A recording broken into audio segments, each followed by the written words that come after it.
వైకుంఠ ఏకాదశి దర్శనం టోకన్ ఇచ్చు కేంద్రం వద్ద బుధవారం రాత్రి జరిగిన తొక్కిసలాటలో మృతి చెందిన మృతుల కుటుంబాలను పరామర్శించడానికి వారికి భరోసా కల్పించేందుకు ముఖ్యమంత్రి ఆదేశాల మేరకు మంత్రుల బృందం రావడం జరిగిందని, ప్రభుత్వం అన్ని విధాలుగా ఆదుకుంటుందని రాష్ట్ర మంత్రులు ప్రకటించారు. గురువారం ఉదయం రాష్ట్ర హోంశాఖ మంత్రి అనిత, రాష్ట్ర రెవెన్యూ శాఖ మంత్రి, జిల్లా ఇన్ఛార్జి మంత్రి అనగాని సత్యప్రసాద్, రాష్ట్ర దేవాదాయ శాఖ మంత్రి ఆనం రామనారాయణ రెడ్డి, గృహ నిర్మాణ మరియు సమాచార శాఖ మంత్రి కొలుసు పార్థసారథి, జలవనరుల శాఖ మంత్రి నిమ్మల రామనాయుడు, జిల్లా collector doctor yes Venkateshwar, Chandragiri శాసనసభ్యులు పులివర్తి నాని జాయింట్ కలెక్టర్తో కలిసి రుయా ఆసుపత్రి మార్చిరి నందు ఉన్న మృతులను పరిశీలించి వారి కుటుంబాలను ఓదార్చి వివరాలు తెలుసుకున్నారు. అనంతరం మీడియాతో మంత్రులు మాట్లాడుతూ ఏకాదశి దర్శనం టోకెన్ ఇచ్చే ప్రదేశం వద్ద తొక్కిసలాటలో మృతి చెందిన మృతుల కుటుంబాలకు ప్రభుత్వం అన్ని విధాలుగా ఆదుకుంటుందన్నారు. వైకుంఠ ఏకాదశి దర్శనం టికెట్లు పొందే ప్రతి చోట సీసీ కెమెరాలు ఉన్నాయని, వాటిని పరిశీలించి ఈ సంఘటనపై పూర్తి విచారణ చేసిన తర్వాత సిబ్బంది నిర్లక్ష్యం ఉంటే వారిపై కఠిన చర్యలు తీసుకుంటామన్నారు.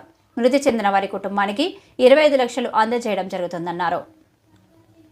ఏకాదశి పర్వదినాన లక్షలాది మంది భక్తులు మరి యొక్క తిరుపతికి వస్తారనే ఆలోచనతో వాళ్ళందరికీ కూడా ఎటువంటి ఇబ్బంది కలగకూడదు అనేటువంటి ఉద్దేశంతో వాళ్ళకి సమయాన్ని కేటాయించే విధంగా ఏదైతే స్లాటెడ్ దర్శనాలు ఇవ్వాలనేటువంటి ఆలోచనతో మరి 10, 11, 12 3 తేదీల్లో కూడా ఇస్తామనే ప్రకటన ఏదైతే టీటీడీ నుంచి రావడం జరిగిందో దానికి ఒక రోజు ముందుగానే అటు కర్ణాటక, తమిళనాడు, మన ఆంధ్ర నుంచి పెద్ద ఎత్తున లక్షలాది మంది భక్తులు తరలి రావడంతో మరి అక్కడ అనుకున్నటువంటి విధంగా మరి ఒక ఆమెకు అస్వస్థతకు గురవడంతో ఆవిడ్ని ఆసుపత్రికి పంపించాలనేటువంటి ఆలోచనతో మరి గేటు కొద్దిగా ఓపెన్ చేయడంతో ఆ యొక్క టికెట్ల కోసం ఓపెన్ చేశారనేటువంటి ఆలోచనతో పెద్ద ఎత్తున అందరూ ఒక్కసారిగా దూసుకురావడంతో ఈ సంఘటన జరగడం చాలా చాలా దురదృష్టకరం.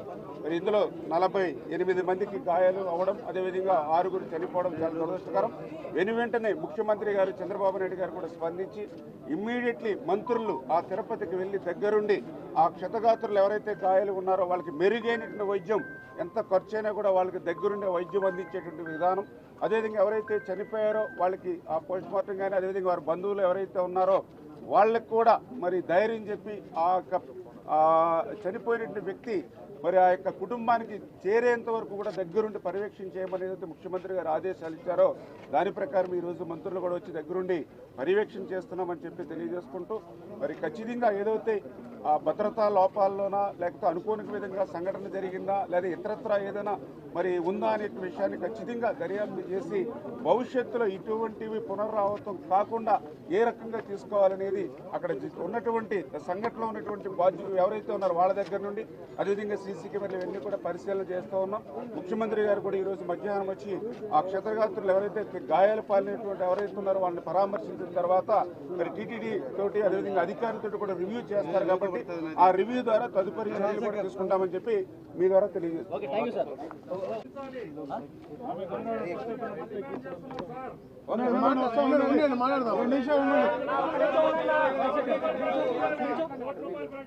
వైఫల్యం ప్రభుత్వానికి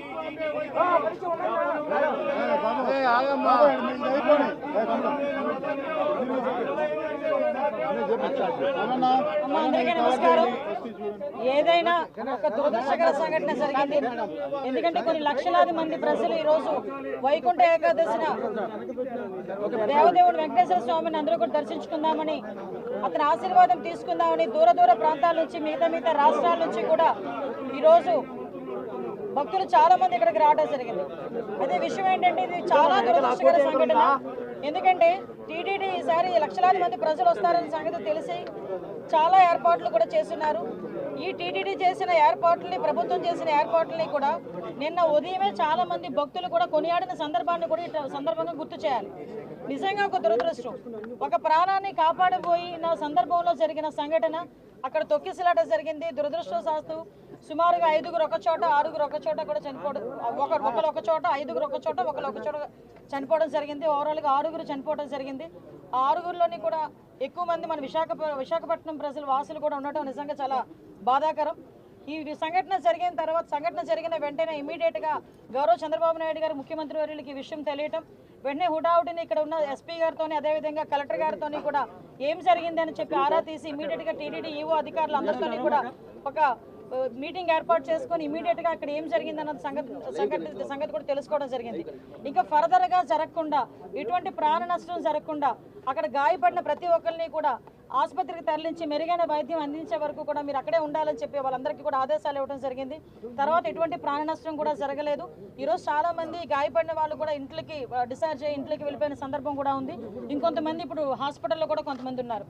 చనిపోయిన వాళ్ళందరికీ కూడా ప్రాణాన్ని తిరిగి తీసుకురాలేము, కానీ కంపల్సరీగా కుటుంబానికి ఆదుకోవాలని చెప్పి ఇతర రాష్ట్ర ప్రజలకి కూడా ఈరోజు కాంపెన్సేషన్ అనేది అనౌన్స్ చేయడం జరిగింది. ఎందుకంటే ఎవరైనా భక్తులందరూ కూడా ఇక్కడికి రావడం జరిగింది కాబట్టి ఇక్కడ గవర్నమెంట్ ఈరోజు బాధ్యత తీసుకుని వాళ్ళందరికీ కూడా కాంపెన్సేషన్ ఇవ్వడమే కాదు, వాళ్ళని ఎంత గౌరవంగా ఇక్కడ నుంచి మళ్ళీ ఆ ప్రాంతాలకి పంపించి ఆ దహన సంస్కారాలు జరిగే కార్యక్రమం వరకు కూడా చూసుకోమని ఈరోజు గవర్నమెంట్ కూడా ఆదేశాలు ఇవ్వడం జరిగింది. ఎవరైతే ఇందాక మీరు అన్నారు కొన్న సమన్వయ లోపమా, లేకపోతే ఏదైనా పోలీస్ వైఫల్యమా, లేకపోతే అడ్మినిస్ట్రేషన్ వైఫల్యమా, ఏది అన్నది చాలా క్లియర్గా సీసీ కెమెరాస్ ప్రతి చోట ఉన్నాయి, మీకు తెలుసు. ప్రతి చోట సీసీ కెమెరాలో ఏం జరిగింది అన్నది కూడా మేము అధ్యయనం చేసుకుంటాం. ప్రతి ఒక్కటి కూడా ఎంక్వైరీ జరుగుతుంది. ఇప్పటికే ఒక ప్రాథమిక నివేదిక అన్నది ఎస్పీ గారు, కలెక్టర్ గారు కలిపి ఈరోజు ముఖ్యమంత్రి గారికి మాకు కూడా అందజేస్తున్నారు. బాధ్యులు ఎవరైనా కూడా బాధ్యతారహితంగా పనిచేస్తే వాళ్ళ మీద ఎట్టి పరిస్థితుల్లో కూడా చర్యలు ఉంటాయి, కంపల్సరీగా ప్రభుత్వపరమైన చర్యలు ఉంటాయి. అందులో కూడా వెనకాడే పరిస్థితి లేదు. ఫర్దర్గా ఇటువంటి సంఘటనలు జరగకుండా చూసుకునే బాధ్యత కూడా తీసుకుంటాం. ఎప్పుడు లేని విధంగా ఎప్పుడు ప్రతిసారి వస్తూనే ఉంటారు లక్షలాది మంది ప్రజలు. ఇంకొంచెం ఇంకా చాలా ఎక్కువ మంది వచ్చారు. దానికి తగ్గట్టుగానే ఈరోజు అన్ని ఏర్పాట్లు కూడా చేసుకున్నాం. దయచేసి ప్రజలందరూ కూడా, ముఖ్యంగా ప్రతిపక్షాల వాళ్ళు, ప్రజలు అందరూ కూడా అర్థం చేసుకోవాల్సిన విషయం ఏంటంటే ఇది ఒక దురదృష్టకరమైన యాక్సిడెంట్ సంఘటన జరిగింది. దీనికి ఫర్దర్గా జరగకుండా బాధ్యత కూడా మేము గవర్నమెంట్ తీసుకుంటాం. ఇప్పటి వరకు జరిగిన దానికి కూడా చింతిస్తున్నాం. దానికి కూడా బాధ్యత వహిస్తూనే ఈరోజు ఆ కుటుంబానందరికీ కూడా ఎక్స్గ్రేషియా ప్రకటించి ఆ కుటుంబానికి మేము అండగా, అంటే మళ్ళీ చెప్తున్నా, పోయిన ప్రాణాన్ని ఎవరు తిరిగి తీసుకురాలేరు, కానీ కుటుంబానికి అండగా ఉండే బాధ్యత కూడా గవర్నమెంట్ తీసుకుంటుంది. ప్రతి ఒక్కరు కూడా అర్థం చేసుకోవాల్సిందిగా, భక్తులందరూ కూడా సమన్వయం చేసుకోవాల్సిందిగా అందరినీ కూడా కోరుకుంటున్నా. లక్షలాది మంది ప్రజలు వస్తారు, అందరూ వైకుంఠ ఏకాదశిని దర్శనం చేసుకుందాం అనుకుంటారు. టీటీడీ కూడా ప్రకటించింది 9 రోజులు కూడా ఉత్తర ద్వార దర్శనం ఇస్తామని చెప్పి టీటీడీ కూడా ప్రకటించడం జరిగింది.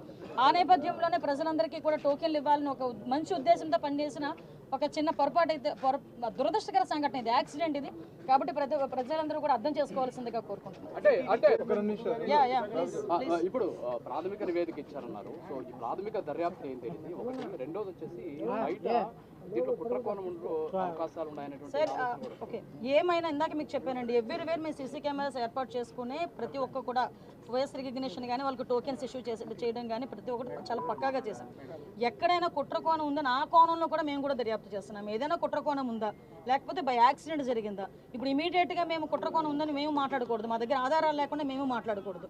కాబట్టి ఒక ప్రాథమిక నివేదిక వచ్చింది, దీని మీద పూర్తి స్థాయిలో దర్యాప్తు జరపమని